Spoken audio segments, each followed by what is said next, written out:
Hello friends, आपका हमारे YouTube channel big learning platform पे करंट अफेयर्स की क्लास में स्वागत है। तो चलिए आज के सेशन का हम लोग स्टार्ट करते हैं। आज का जो पहला क्वेश्चन है, तो विश्व दिवस कब मनाया जाता है? तो विश्व दिवस जो है वो 27 सितंबर को मनाया जाता है। तो इससे संबंधित और जो परीक्षा के लिहाज से हमारे फैक्ट्स बन सकते हैं उनको भी हम देख लेते हैं। तो इसकी जो थीम है अभी रीथिंकिंग टूरिज्म, अभी इसकी थीम बनाई गई है। उसके बाद 1980 में इसकी शुरुआत संयुक्त राष्ट्र विश्व पर्यटन संगठन के द्वारा यानी कि UNWTO के द्वारा ये शुरुआत किया गया। किसकी? विश्व पर्यटन दिवस की। विश्व पर्यटन दिवस 2022 को इंडोनेशिया के बाली में आयोजित किया जाएगा। जैसे कि आप फिगर में देख रहे हैं, ये इंडोनेशिया का मैप है, ये है बाली शहर उसका। तो यहीं पे इसका आयोजन किया जाएगा। इसके बगल में बाली सी है और इधर बाली जलसंधि है। तो ये आपके परीक्षा के लिहाज से और महत्वपूर्ण जो पॉइंट हो सकते थे उसको हमने डिस्कस कर दिया। दूसरा क्वेश्चन जो है, प्रतिवर्ष भारत में अंत्योदय दिवस कब मनाया जाता है? तो ये 25 सितंबर को मनाया जाता है। किसके उपलक्ष्य में? जो पंडित दीनदयाल उपाध्याय जी थे, इनके जन्म तिथि के उस पर सेलिब्रेट किया जाता है। पहली बार इसकी आधिकारिक जो घोषणा की गई थी वो 2014 में मोदी सरकार के द्वारा इसको मनाने का फैसला किया गया और 2015 में आधिकारिक तौर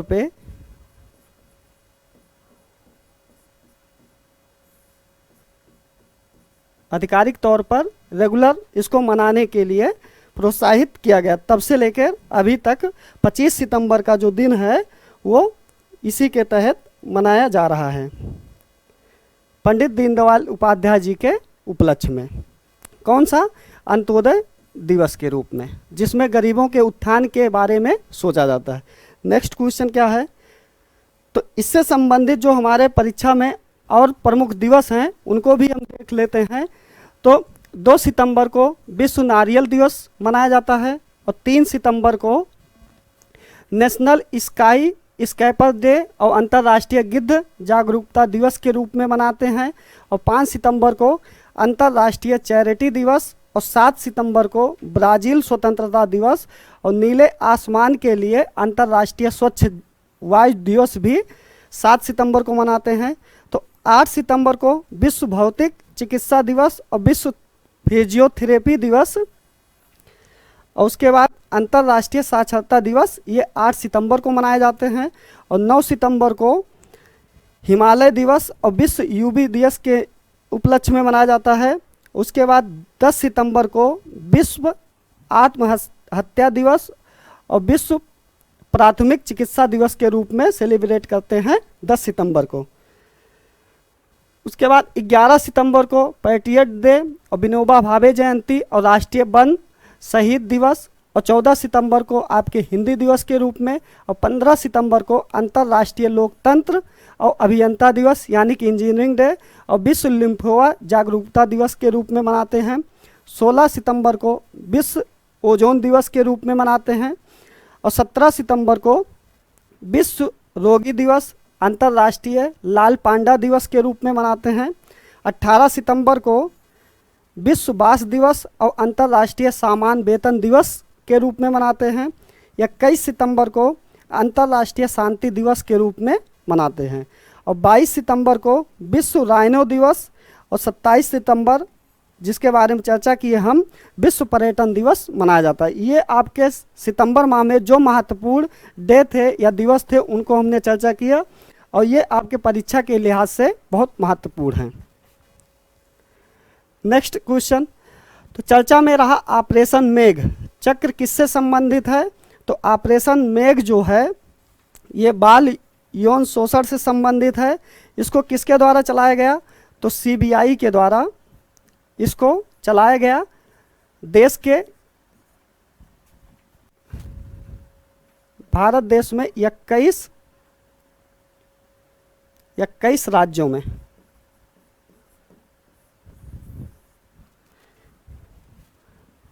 ऑपरेशन मेघचक्र तो बाल यौन शोषण से संबंधित है, सीबीआई के द्वारा चलाया गया और उस 21 राज्यों में इसके ऑपरेशन किए गए। तो जो और प्रमुख ऑपरेशन है हमारे परीक्षा के लिहाज से उनको भी हम देख लेते हैं। तो ऑपरेशन देवी शक्ति ये कब चलाया गया? तो तालिबान के कब्जे वाले अफगानिस्तान में फंसे भारतीयों को निकालने के लिए भारत सरकार के विदेश मंत्रालय द्वारा किया गया था। अभी कुछ वर्ष पहले की बात है कि तालिबान जो कहाँ के, अफगानिस्तान यानी अपने पड़ोसी,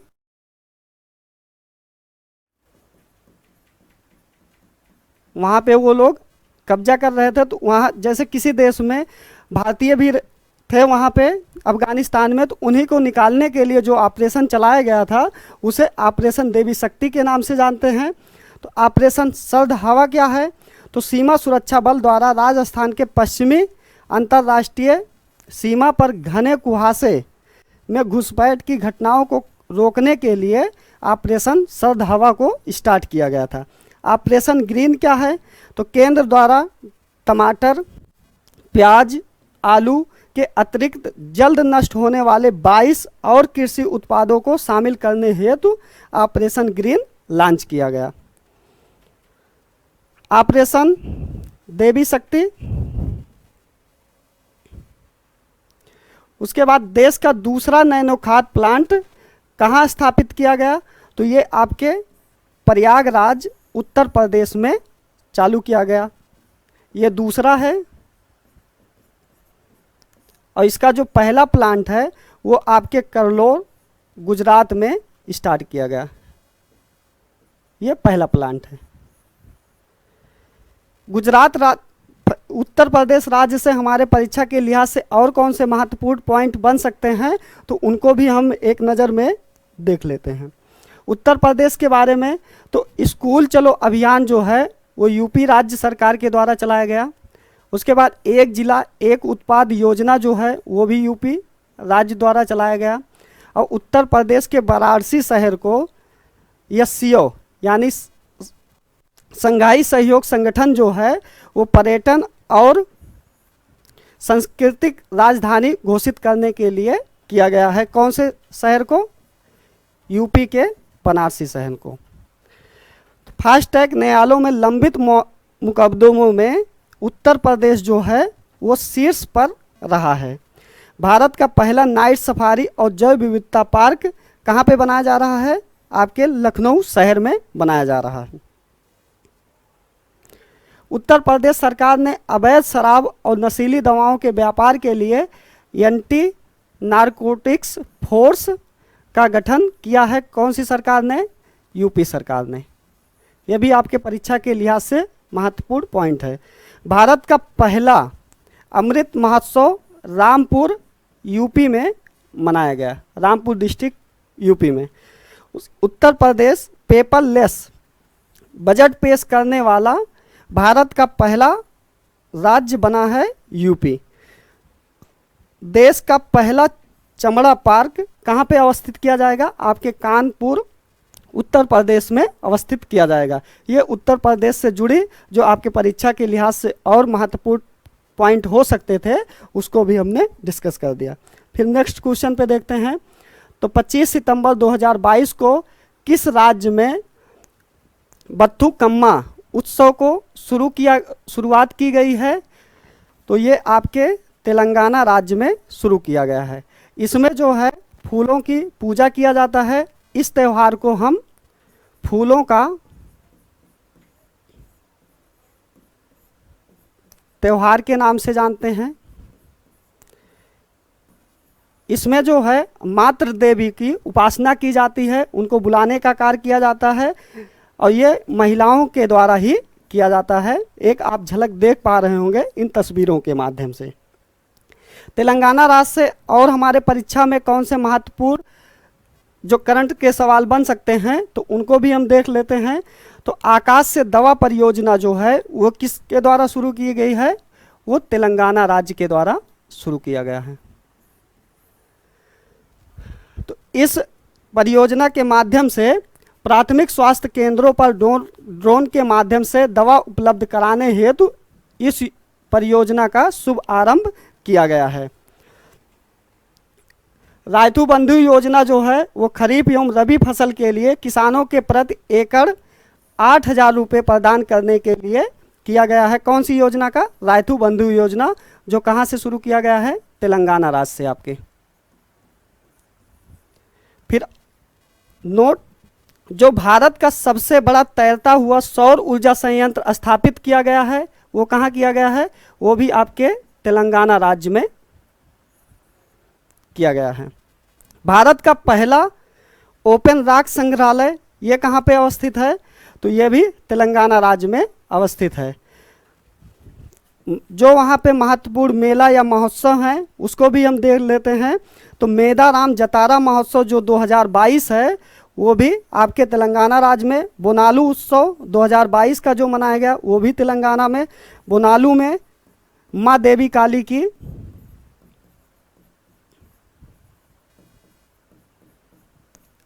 काली की उपासना की जाती है। और जीआई टैग किसको दिया गया है?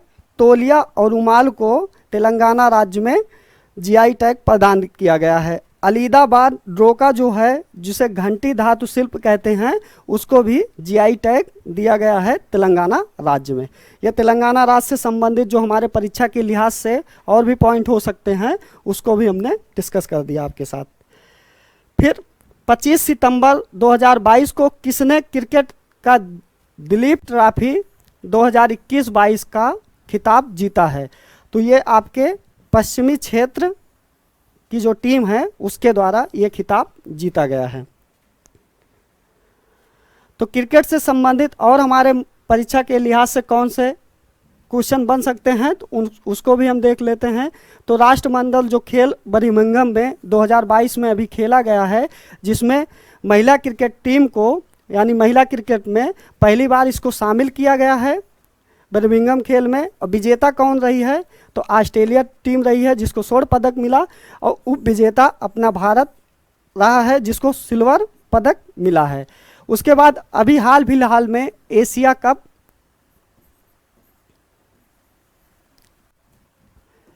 कप जो हुआ है उसकी जो विजेता टीम है वो है श्रीलंका।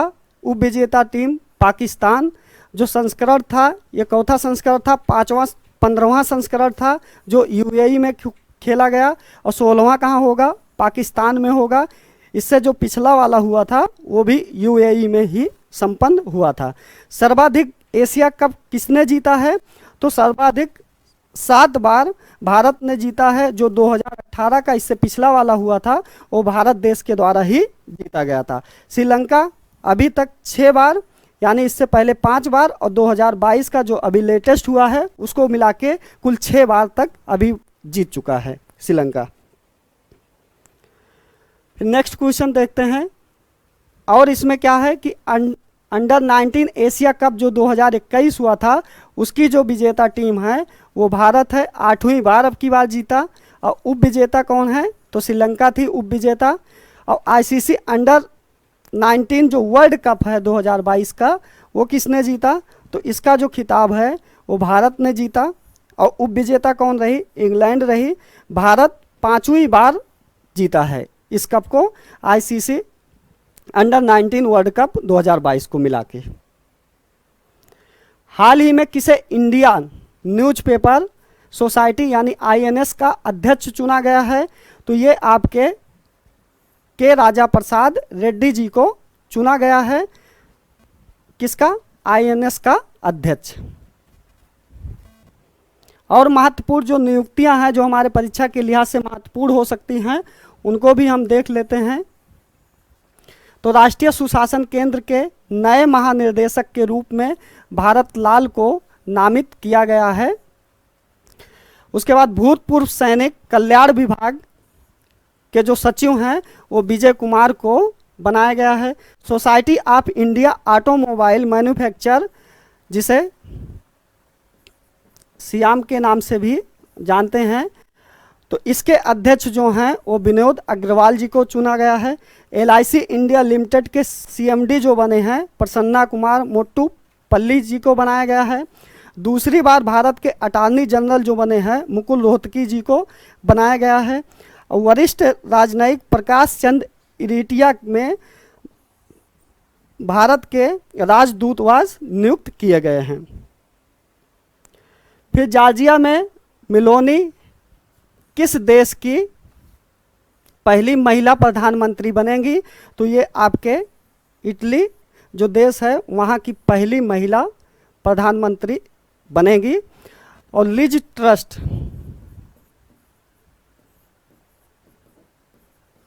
ये भी एक महिला हैं जो कहाँ की प्रधानमंत्री नियुक्त की गई हैं? ब्रिटेन की। ये भी आपकी परीक्षा के लिए महत्वपूर्ण है। हाल ही में चर्चा में रहा नोरू क्या है? तो नोरू एक चक्रवात है जो कहाँ आया है? फिलीपींस में।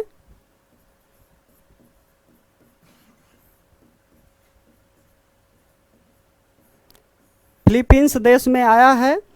तो और जो प्रमुख चक्रवात हैं उसको भी हम देख लेते हैं।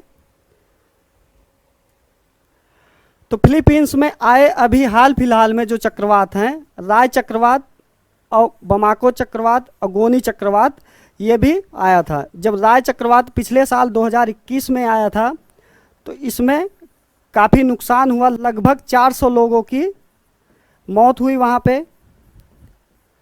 और जब भी किसी क्षेत्र में चक्रवात आता है तो वहाँ की आधारभूत संरचना काफ़ी कमज़ोर हो जाती है। आधारभूत संरचना का तात्पर्य ये है कि जैसे वहाँ की बिजली, पानी और स्वास्थ्य सुविधा और सड़कें जो हैं वो उथल पुथल हो जाती हैं, तो आवागमन बाधित हो जाता है। तो इससे लोगों को वहाँ काफ़ी परेशानियाँ उठानी पड़ती हैं। उसके बाद और जो चक्रवात हमारे परीक्षा के लिहाज से महत्वपूर्ण हो सकते हैं तो उनको भी देख लेते हैं। तो ये है फिलीपींस और उसकी राजधानी जो है वो क्या है? मनीला उसकी राजधानी है। और ये साउथ चाइना सी के तरफ और ताइवान के नीचे अवस्थित है और पैसिफिक यानी प्रशांत महासागर में अवस्थिति इसकी है फिलीपींस की। भारत में 2020-21 में आए तूफान एवं चक्रवातों को भी देख लेते हैं। ये भी हमारे परीक्षा के लिहाज से काफ़ी महत्वपूर्ण है। तो नाम जो है इधर दिया गया है, इधर प्रभावित क्षेत्र कौन से हैं, इधर उत्पत्ति दिया गया है और इधर आपका नामकरण दिया गया है। जो यास चक्रवात है वो उड़ीसा पश्चिम बंगाल में प्रभावित रहा और उत्पत्ति कहाँ पे हुई? तो आपके पश्चिम बंगाल की खाड़ी में हुई और ओमान इसका नामकरण किया था। और तौकते जो चक्रवात आया वो आपके महाराष्ट्र गुजरात को प्रभावित किया था। अरब सागर में इसकी उत्पत्ति हुई और नामकरण कौन किया? तो म्यांमार के द्वारा इसका नामकरण किया गया। और बुरेवी जो है वो तमिलनाडु और केरल में प्रभावित क्षेत्र रहे हैं। इसे बंगाल की खाड़ी में उत्पत्ति हुई और मालदीव इसका नामकरण किया है। और निवार जो है इसका जो प्रभावित क्षेत्र है तमिलनाडु और पुडुचेरी है। और प्रभावित क्षेत्र जो हैं उत्पत्ति कहाँ है? बंगाल की खाड़ी और नामकरण ईरान के द्वारा किया गया। निसर्ग जो है ये महाराष्ट्र और गुजरात प्रभावित क्षेत्र रहे हैं। अरब सागर में इसकी उत्पत्ति हुई और नामकरण कौन किया? तो बांग्लादेश के द्वारा इसका नामकरण किया गया। अम्फान जो चक्रवात आया वो ओडिशा और पश्चिम बंगाल इससे प्रभावित क्षेत्र थे और बंगाल की खाड़ी में इसकी उत्पत्ति हुई और थाईलैंड देश के द्वारा इसका नामकरण किया गया। और गुलाब जो चक्रवात है ये आपके ओडिशा और आंध्र प्रदेश में इसकी उत्पत्ति हुई और ये बंगाल की खाड़ी में उठा और ओडिशा और आंध्र प्रदेश राज्य में इसने सबसे ज़्यादा प्रभावित किया और पाकिस्तान इसका नामकरण किया था। शाहीन जो है वो आपके ओमान और ईरान को प्रभावित किया, अरब सागर में उठा था। नामकरण कौन किया? तो कतर देश के द्वारा इसका नामकरण किया गया था।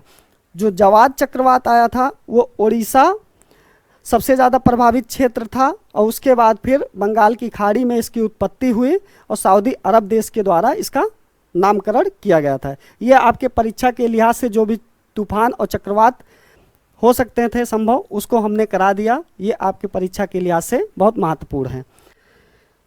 फिर नेक्स्ट क्वेश्चन पे हम देखते हैं 26 सितंबर 2022 को किस मंत्रालय द्वारा स्वच्छ टाइकैथॉन नामक प्रतियोगिता का लॉन्च की गई है? तो ये आपके अवशासन एवं शहरी कार्य मंत्रालय के द्वारा शुरू किया गया था। इसके तहत जो शहरी कचरे हैं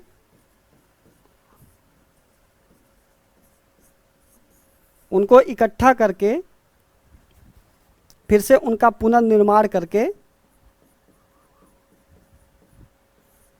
नई वस्तुओं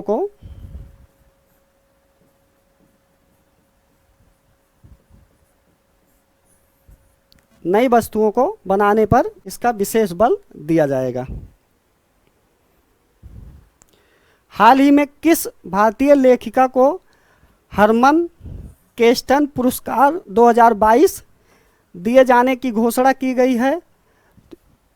तो ये भारतीय लेखिका हैं जिनकी एक तस्वीर ये है, और ये मीना कंडास्वामी जो हैं उन्हीं को ये पुरस्कार नवाजा जा रहा है। ये पुरस्कार किसके द्वारा शुरू किया गया है? तो जर्मनी देश के द्वारा इस पुरस्कार का वितरण हर साल किया जाता है। नेक्स्ट क्वेश्चन, किस महान समाज सुधारक की पुण्यतिथि 27 सितंबर को मनाई गई? तो ये आपके राजा राम मोहन राय की तस्वीर है, उन्हीं की पुण्यतिथि जो है वो 27 सितंबर को मनाई जाती है। तो आज की करंट अफेयर्स के क्लास का सेशन यहीं पे समाप्त होता है। आपको हमारा यह वीडियो कैसा लगा कमेंट बॉक्स में अपनी प्रतिक्रिया जरूर दें। हमारा यह वीडियो देखने के लिए आपको बहुत बहुत धन्यवाद।